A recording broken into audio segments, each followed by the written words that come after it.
یہ جو مذاکرات کی بات ہے پھر یہ کس کے ماں پہ حکومت کمیٹی کا اعلان کرنے جا رہی ہے؟ بیکاز وہ بار بار کہہ رہے ہیں کہ اس میں آن بورڈ تمام فریقین ہوں گے.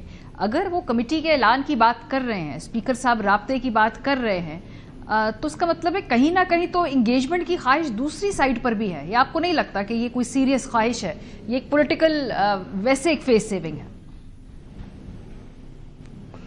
ابھی تک تو یہ ہی دیکھا ہے کہ یہ کوئی صرف سیاسی بیان بازی سے آگے نہیں معاملہ جا رہا ہے. یہ ان کو خود پتا ہے کہ ان کی حکومت کوئی لیجیٹیمیٹ حکومت نہیں ہے، اور وہ سیاست مذاکرات میں سیریس بھی اس لیے نہیں ہے کیونکہ اس کے لیے 2-3 بنیادی کانفرنس بلڈنگ میجرز چاہیے جس سے یہ بھاگے ہوئے ہیں. ایک تو یہ ہے کہ 12 جولائی کا جو فیصلہ ہے سپریم کورٹ کا، جو ابھی فیلڈ میں ہے، بالکل فیلڈ میں ہے، تقریباً مکمل عدالت کا 13 ججز کا فیصلہ ہے، جس میں کہ پی ٹی آئی کو ریزرو سیٹس دی گئی ہیں صوبائی اور نیشنل اسمبلی میں، لیکن ابھی تک اس پر عمل درآمد تقریباً 6 ماہ کے قریب ہونے کو جا رہا ہے. اس پر عمل درآمد نہیں ہو رہا. میرے نزدیک اگر واقعی یہ حکومت سیریس ہے تو ان کو سب سے پہلے سپریم کورٹ کے فیصلے پر عمل درآمد کرانا چاہیے. یہی اسپیکر نے بار بار الیکشن کمیشن کو یہ خط لکھا ہے کہ آپ سپریم کورٹ کے فیصلے پر عمل نہ کریں. یہ الگ بات ہے کہ میں قانونی طور پہ سمجھتا ہوں اس آدمی نے آئین توڑا ہے اور کل کو اس کا آرٹیکل 6 کا مقدمہ چلنا چاہیے جو یہ کہے اسپیکر کی آفس میں بیٹھے ہوئے کہ جی آپ سپریم کورٹ کے فیصلے کو نظر انداز کریں. ایک آئینی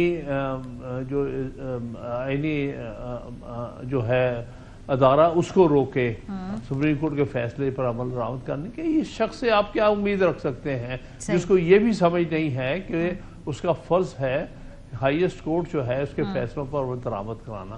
اس کو روکے رکھا تھا، اور روکے رکھا تھا اس لیے کہ وہ یہ 26ویں ترمیم کروانا چاہتے تھے، اور انہوں نے جس انداز سے کروائی ہے وہ بھی ساری قوم کے سامنے ہے. حامد خان صاحب، یہ جو مذاکراتی کمیٹی پھر جو بنا رہی ہے تحریک انصاف، پھر کس چیز پر بات کرنے کے لیے مذاکراتی کمیٹی بنا رہی ہے؟ کیونکہ نہ فیصلوں پہ عمل درآمد ہوا، نہ ان کی طرف سے سیریسنس نظر آئی آپ کو، اور جو آپ کو چاہیے ہے وہ حکومت آپ کو دے نہیں سکتی، حکومت کو جو آپ سے درکار ہے یا مقتدرہ کو وہ آپ انہیں دے نہیں سکتے. تو مذاکرات کرنے کس بات پہ ہیں پھر؟ دیکھیے، یہ تو بارہا ان کی طرف سے بات آ رہی تھی، بارہا یہ بیانات اس قسم کے جو ہیں وہ موجودہ حکومت کی طرف سے آ رہے تھے. یہ تو بات صرف بلف کال کی ہے. پی ٹی آئی نے کہا ٹھیک ہے کرو مذاکرات. اتنے مہینوں سے کہہ رہے تھے کہ جی آپ کو کوئی ضرورت نہیں ہے ڈیمونسٹریشن کرنے کی وغیرہ، آپ مذاکرات کریں. یہ حکومت کی طرف سے یہ بیانات آتے تھے نا، ان کے مختلف وزیروں کی طرف سے، مختلف نمائندوں کی طرف سے. اب جب واقعی ان کو یہ آفر ہوئی ہے تو وہ بھاگ رہے ہیں، ہر طریقے اس اپنی آفر سے پیچھے ہٹنے کی کوشش کر رہے ہیں. یہ جو کمیٹیوں کا قیام ہوتا ہے اس کے بعد ایک اور بحث بھی ہے، وہ یہ ہے کہ کون پہل کرے گا، کون کس سے پہلے اپروچ کرے گا، کس کو مذاکرات کے لیے دوسرے کو پہلے اپروچ کرنا چاہیے. تحریک انصاف کہتی گورنمنٹ کرے، گورنمنٹ کہتی تحریک انصاف کی کمیٹی کرے. یہ کس کا انیشیٹو ہونا چاہیے؟ یہ پروپوزل تو ہمیشہ گورنمنٹ کی طرف سے آ رہی ہے نا کئی مہینوں سے کہ مذاکرات کا رستہ اختیار کریں، آپ دوسرے جو ہے احتجاج کا رستہ نہ اختیار کریں. یہ ان کے وزیر بار بار یہی کچھ کہتے ہیں نا، احتجاج کی بجائے آپ مذاکرات کا رستہ اختیار کریں.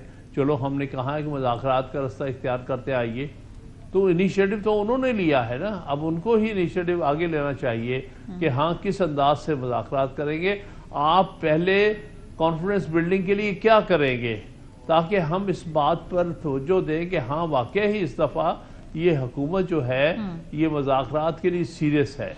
ادروائز جب تک کہ کوئی بنیادی کانفیڈنس بلڈنگ میجرز نہیں لیے جاتے تو یہ ہوا میں باتیں کرنے کا تو کوئی مقصد ہی نہیں ہے. میں نے اسی لیے کہا کہ میرے نزدیک سب سے پہلا جو کانفیڈنس بلڈنگ میجر ہے وہ ہے سپریم کورٹ کا 12 جولائی کا فیصلہ، اس پر عمل درآمد ہونا. صحیح. وہ تو خیر حکومت پھر اگر ان فیصلوں پر عمل درآمد کرے گی تو ان کا اپنی سیاسی بقا خطرے میں آ جائے گی نا. ابھی آپ کے جو پہلے 2 مطالبے فی الحال ہے وہ یہ ہے کہ جوڈیشل کمیشن بنایا جائے اور جو اسیران ہیں ان کو رہا کیا جائے، لیکن حکومت نے دونوں حوالے سے ابھی تک کوئی پازیٹیو یا کوئی مثبت جواب نہیں دیا. تو یہ معاملہ بھی لگتا ہے کہ فی الحال آپ کی تمام شرائط نہیں مانی جائیں گی. بیر منیمم کیا ہو سکتا ہے اگر آپ نے مذاکرات کی انٹینٹ دیکھنی ہے، ان دونوں کے علاوہ کوئی بیر منیمم ہو سکتا ہے یا یہ دو مذاکرات، یہ دونوں مطالبات مانے جائیں گے تب ہی آپ اس کو سیر حاصل سمجھیں گے؟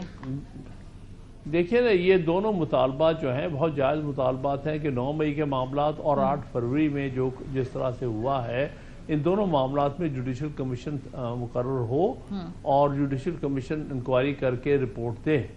یہ ایک بنیادی ایک جو ہے مطالبہ ہے، لیکن میں یہ کہتا ہوں یہ تو چلو جب جوڈیشل کمیشن بیٹھے گا انکوائری ہوگی، ہونی چاہیے، وہ بات کی بات ہے، لیکن ایک جو 12 جولائی کا فیصلہ تو ہوا پڑا ہے، اس کو کسی نے سسپینڈ نہیں کیا، سپریم کورٹ ہی سسپینڈ کر سکتی ہے۔ اب سپریم کورٹ کا فیصلہ ہے، اس پر عمل درآمد نہ کرنا تو یہ میں سمجھتا ہوں کہ آئین کی سب سے بڑی خلاف ورزی ہے۔ تو اگر آپ واقعی چاہتے ہیں کہ گڈ ول پیدا ہو، وہ جو سیٹیں ہیں، جو سیٹیں آپ کی نہیں ہیں، آپ بھی نہیں کہتے ہماری ہیں، تو آپ کم از کم پی ٹی آئی کو ان کی قومی اور صوبائی اسمبلیوں کی سیٹیں جو کہ سپریم کورٹ نے دی ہیں ان پر عمل درآمد کروائیں، تو پھر سمجھ میں آئے گا تھا کہ اس سے ان کی حکومت نہیں چلی جائے گی، نہ صوبے میں نہ مرکز میں۔ لیکن اس کے باوجود بھی وہ اس معاملے میں اتنی ریلکٹنس، اتنی ریزسٹنس شو کر رہے ہیں، غیر آئینی طور پر کر رہے ہیں، تو ہم ان سے کیا ایکسپیکٹ کر سکتے ہیں؟